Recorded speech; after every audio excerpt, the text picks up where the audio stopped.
Ang laki nga ng natipid ko pero hindi pa lang paano ko siya iuwi. So yeah, first time natin makapasok sa Landers. Kasi meron ako membership card. Yun lang, share ko lang. Mga towel dito. Naka-sale sila. Pero ang mahal pa rin kasi 700. Pero yung original niya naman kasi is 1K or 999.05 na lang utang. So yun, tingin-tingin muna ako ng mga sale dito.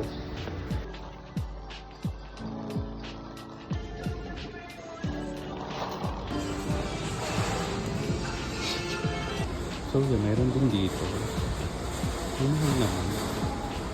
Oh, buy one take one. Buy one take one siya. So custard chocolate. Ito kasi masarap. Kasi hindi naman siya. Meron pa sila dito, ensaymada. Ito. Mga muffins. Muffins ba tawag? Muffins yun. Ang laki-laki ng cart ko tapos konti lang ng laman. Ito siya. M&M's. Yeah, meron na tayong kuha. Ito lang. Ito tinapay. Body wash. At tower gel. Naka 50% off siya. Since ito yung naka 50% off, itry natin itong toothpaste na to. Apo Fresh. 84 siya. Ilang items na to?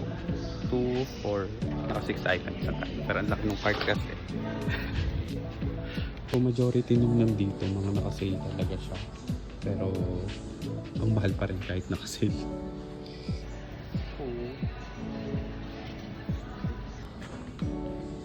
Ito naka-sale din. 60% off. Meron pala nito dito. Nakikita ko lang ito dun sa mga napapanood kong vlogger sa US na Pinoy. Yun din yung brand. So naka-sale din sila. Pero konti lang yung discount. May ibang vitamins dito. Oh, apple cider vinegar.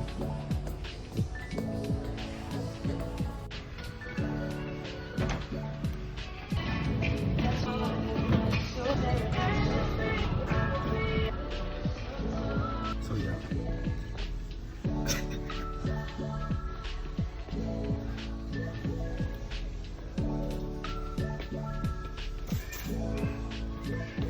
Okay na yan.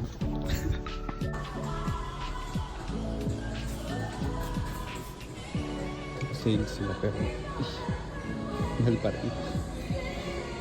Kukuha tayo nito kasi naka 50% off. If I break 26 grams. Ano ba? Tama, 286 grams. So, chocolate chip. Naka-sale din siya. Oh. Expiration date ay 50% off din siya.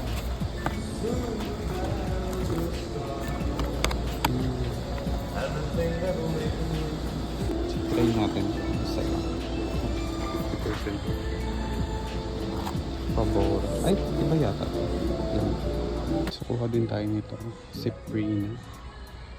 Ano, buy one, get one. Yan. Kuha din tayo nito. Naka 50% off siya. 125. Pili tayo dalawa. Ito naman, naka 25% off. Ang nakasale lang yung flavored. So, yung flavored na lang kasi 93 lang siya. Pa tayo. Expiration date 2026 pa. So bili din tayo nitong almond milk. Tama ba? Ito nga yun non-dairy beverage. So 76 yun. Bili na ako.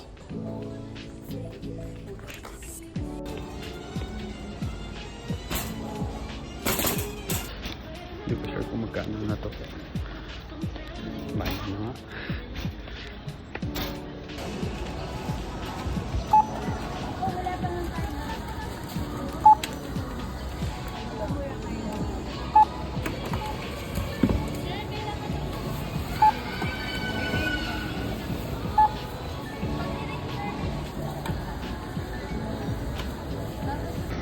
Hello guys.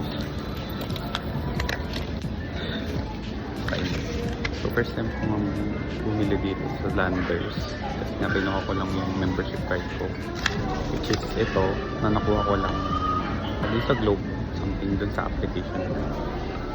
Tapos ngayon, ang laki nga ng natipid ko pero hindi ko alam paano ko siya iuwi. Total due ko is 2,749.40.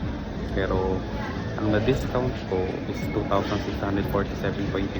So dapat nasa more than 5,000 yung babayaran ko. Pero dahil nakasale sila, nabili ko lang siya ng almost half. Almost 50% lang yung binayaran ko. So i-call ko na lang siya later. So ito siya, ganito karami. So ito siya. Bali nag-ano lang ako, nagbili lang ako ng eco bag kasi dito ko ilalagay pang laman. Tapos binili ko nga yung ganito. May nakasale din kasi doon na so ito siya. Hindi ko alam paano ko siya pagkakasale dito. Tapos sa bag ko na lang isisip.